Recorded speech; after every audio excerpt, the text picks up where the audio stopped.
Salut la famille, j'espère que tout le monde se porte très bien. Moi aussi, de mon côté, ça va. Aujourd'hui, nous allons parler un peu du foyer, du mariage, de la vie de couple. La première chose à savoir, c'est que le mariage est un don de Dieu. Ce n'est pas un mérite en tant que tel. C'est pas parce qu'on est la plus belle femme, mais on est le plus bel homme, ni qu'on est le meilleur, le plus gentil, le plus riche, que cela va nous garantir le mariage.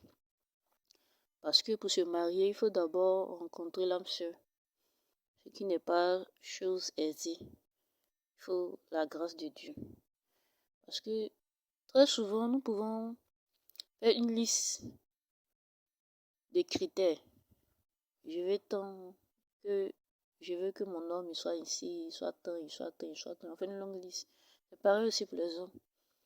Aussi les différents critères. Mais pour trouver une personne qui va correspondre à tous ces critères, c'est vraiment difficile.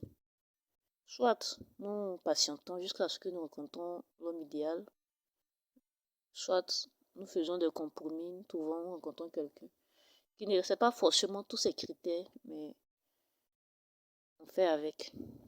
C'est pourquoi j'ai dit que le mariage, mais les relations, c'est la plus grâce de Dieu. Parce que Dieu, il connaît mieux tes critères que toi-même. C'est lui qui va te faire rencontrer la bonne personne. Ou qui va t'ouvrir les yeux sur la bonne personne. Parce que souvent aussi, il arrive des fois où la personne idéale même est déjà proche de nous, mais nous ne voyons pas. Nous ne voyons pas, nous regardons ailleurs, nous cherchons loin. Nous ne voyons pas ce qui est déjà là. Ça peut être un collègue de travail, ça peut être un ami, un voisin, un membre de notre association, qui en réalité est la personne idéale, la femme idéale, mais l'homme idéal. Mais nous avons tellement tendance à chercher loin que nous ne voyons pas ce qui est souvent proche de nous, qui est à notre portée. Ça peut être un frère en Christ. Donc c'est un peu ça, c'est pourquoi je dis c'est la grâce de Dieu. Pouvoir reconnaître la personne idéale, c'est vraiment très important. Parfois, certaines personnes ont pour critère principal l'argent. Je veux prendre le cas souvent des femmes, c'est-à-dire l'argent.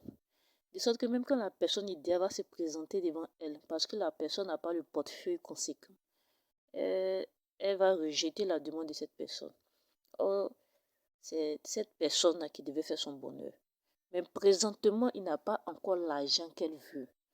Ne sachant pas que c'est lorsqu'elle va accepter sa demande, quand les deux vont se marier, que les deux seront bénis, que la personne aura l'argent qu'il faut. Parfois, il faut être deux pour être béni. Parce que si son mari, s'il avait déjà l'argent qu'il faut, il serait déjà marié avec une autre femme.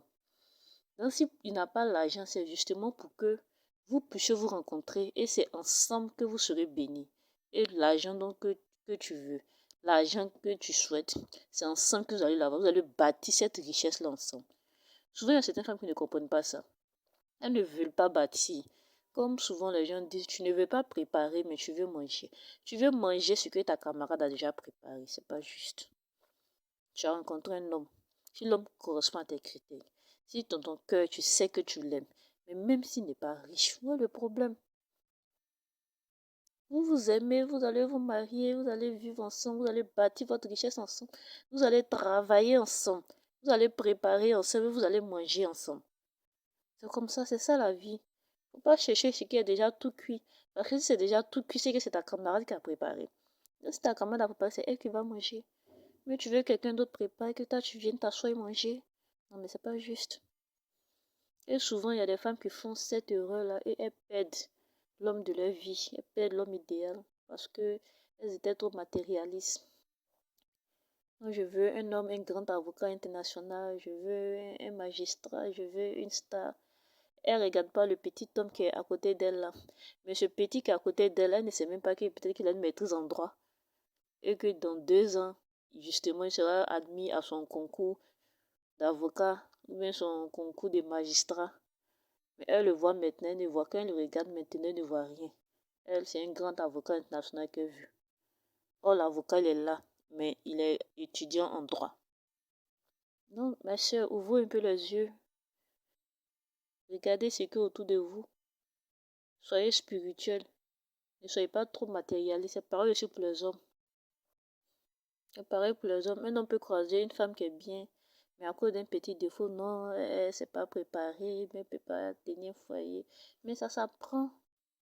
Peut-être qu'elle a fait l'erreur de ne pas avoir appris à préparer quand elle était encore jeune auprès de sa mère.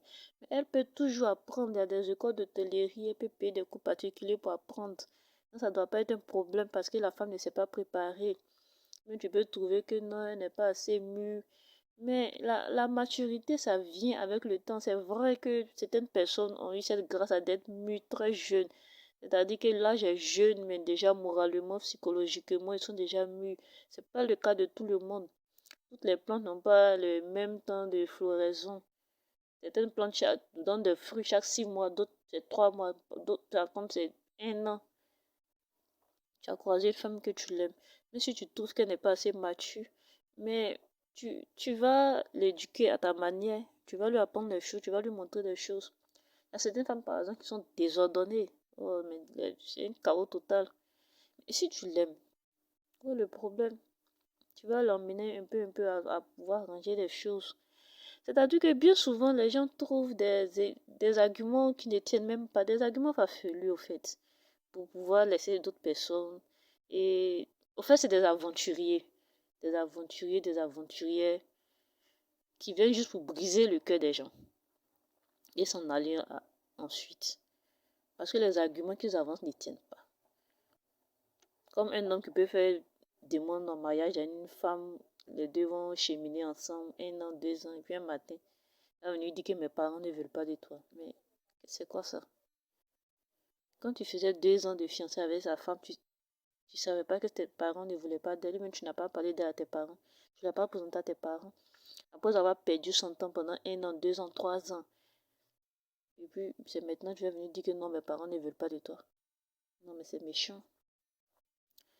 Donc, c'est pourquoi il y a tellement de choses à dire en ce qui concerne le mariage, en ce qui concerne la vie de couple.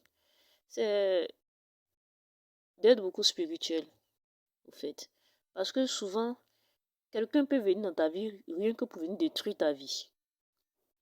Et tu peux penser que c'est de l'amour, il m'aime, elle m'aime, mais en réalité, c'est un agent qui est venu détruire ta vie, détruire ta destinée.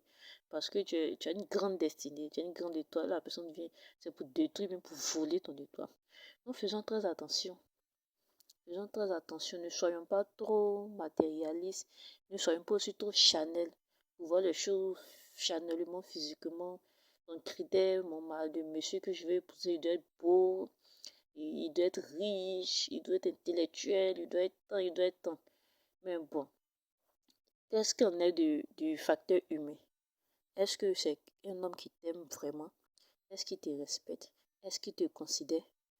Est-ce qu'il voit vraiment ta valeur? C'est ça le plus important. Peu importe la beauté de son visage, mais s'il ne te respecte pas. Peu importe son argent, mais s'il n'est pas fidèle. Peu importe son statut social, mais s'il n'a aucune considération pour toi-même, pour ta famille, tu ne seras pas heureuse. Donc, parfois, nous devons revoir nos critères. Si tes critères sont trop matériels, il faut faire attention parce que tu risques de te casser les ailes devant. On ne se marie par amour, on se met en couple par amour. Et comme on le dit, l'amour supporte beaucoup de choses. L'amour pardonne, l'amour accepte. On ne dit pas forcément de faire des compromis, non. On se marie par amour. C'est-à-dire, en matière d'amour, il n'y a pas de compromis. Tu peux vouloir marier quelqu'un qui est riche. Si tu tombes sur quelqu'un qui est pauvre, tu peux faire un compromis. Tu peux vouloir marier peut-être un médecin, mais tu es tombé sur une infirmière, tu peux faire un compromis. Mais en ce qui concerne l'amour, il n'y a pas de compromis. Parce que c'est l'amour qui va pouvoir te faire supporter les défauts de cette personne. Il n'y a pas d'être parfait. Seul Dieu est parfait. Mais l'homme que Dieu te donne, l'homme idéal, il est parfait pour toi, avec ses qualités et ses défauts. Mets l'accent sur ses qualités et ferme les yeux sur ses défauts parce que toi-même tu en as. Tu n'es pas parfaite. Tu t'attends à trouver un homme parfait. Même toi, l'homme, tu n'es pas parfait, tu veux trouver une femme parfaite. Non, tu n'auras qu'une femme qui est à ton image. Tu n'auras qu'un homme qui est à ton image. Et bien souvent, c'est ce qui crée des problèmes. C'est-à-dire que les gens sont tellement égoïstes. Ils ont des défauts. Ils ont marié une femme qui a exactement les mêmes défauts qu'eux. Et ils pensent pour faire toute une histoire. C'est-à-dire, il Ils ne prennent même pas la peine d'observer pour voir que effectivement ce que cette femme-là fait, c'est le même problème que moi-même j'ai. C'est normal, c'est ta faute. Elle est sortie de toi. Elle a exactement les mêmes défauts que toi. Donc, c'est de faire beaucoup attention et de bien ouvrir les yeux. De savoir qu'est-ce qu'on veut exactement. Est-ce qu'on veut être heureux? Mais est-ce qu'on veut plaire aux gens? Parce que certaines personnes aussi ont perdu leur bonheur à cause de la bouche des gens, à vouloir écouter les mauvais conseillers. Ils ont perdu leur bonheur à vouloir écouter, regarder et s'occuper du regard des autres. Qu'est-ce que les gens vont dire? Moi, je suis une femme, je suis directrice de société. Est-ce que moi, je peux me marier avec le vigile? Mais tu es amoureux de ce vigile, et ce vigile est amoureux de toi. Ce vigile te rend plus heureuse que tous les directeurs, mais les avocats avec qui tu as été avant. Mais à cause du regard des gens, non, il n'est qu'un vigile, moi je suis directrice, qu'est-ce que les gens vont dire? Et tu laisses passer ton bonheur. Faisons attention. Le plus important, c'est d'être heureux, d'être bien dans sa peau, d'être épanoui. Qu'est-ce que les diplômes? Les diplômes, ce ne sont que des papiers. À tout âge, on peut aller à l'école. Même si toi, la femme, tu as un doctorat et que le monsieur n'a qu'un niveau BPC. Mais il peut faire des cours du soir, tu n'as qu'à l'encourager. Il va faire des cours du soir. Et avec le temps, un peu, il va avoir le bac, ensuite faire l'université, avoir au moins une licence ou une maîtrise, un master. Est-ce que les diplômes doivent être un problème pour dire non, je peux me marier à telle personne parce qu'il n'a pas les diplômes? Non, même s'il est illettré, mais il peut prendre des cours d'alphabétisation. Il y a des gens qui sont des autodidactes. Est-ce que tous les grands hommes que nous voyons aujourd'hui partout dans le monde, est-ce que tous ont fait des études universitaires? Non, pas forcément. Donc les diplômes ne doivent pas être un souci, mais le statut social. Il n'est pas directeur de société, donc non. Ce n'est pas ça le plus important, c'est le facteur humain. Est-ce qu'il t'aime? Est-ce qu'il te respecte? Est-ce qu'il te considère? Est-ce qu'il a du respect pour ta famille? C'est ça le plus important. Est-ce que tu es heureuse quand tu es avec lui? Est-ce que quand tu ne le vois pas, tu n'as pas envie de manger? En fait, c'est ça. Le plus important, c'est l'amour. Parce que dans la vie, il y a tellement d'épreuves, il y a tellement de défis, surtout dans le foyer, que s'il n'y a pas d'amour, le foyer ne peut pas tenir. C'est pourquoi nous assistons à tous ces divorces. Les gens se marient, les gens se divorcent. Parce que la base même du mariage n'était pas bonne. Si le mariage n'est pas basé d'abord sur l'amour, les épreuves vont vous séparer. Si vous êtes marié par affinité, vos parents se connaissent, vos parents ont arrangé le mariage, mais ce ne sont pas vos parents qui vont vivre ensemble.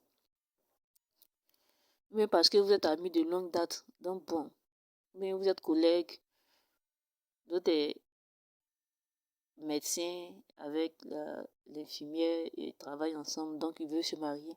Mais le directeur, il avait la secrétaire. Non, vous travaillez ensemble, donc vous avez l'habitude d'être ensemble, mais ce n'est pas forcément de l'amour. Vous êtes amis de longue date, c'est vrai, mais ce n'est pas forcément de l'amour. Quand on aime, c'est-à-dire quand cette personne-là, on a tout envie de voir cette personne, on a tout envie d'être avec cette personne. Dès qu'on entend la voix de cette personne, le cœur se met en ébullition. C'est ça l'amour. Mais si quelqu'un, tu ne le vois pas, bon, tu peux continuer à vivre ta vie. Fais attention. Fais attention. Donc l'amour, quand tu aimes une personne, tu sais, on va bien te le dire. Quand tu aimes une personne, toi-même tu le sais. Pas quelqu'un qui va te dire que tu aimes la personne. Quand tu n'aimes pas aussi, tu le sais. Donc marions-nous sur la base de l'amour. Parce que le foyer n'est pas facile. On dit un foyer c'est le feu, et ce feu ça brûle. Il faut beaucoup d'amour pour pouvoir calmer ce feu-là. Il faut beaucoup d'amour pour que ce feu ne nous consume pas, mais plutôt puisse cuire la nourriture pour que nous puissions manger. Il faut beaucoup d'amour pour que ce feu-là puisse nous réchauffer et non nous consumer. Marions-nous par amour.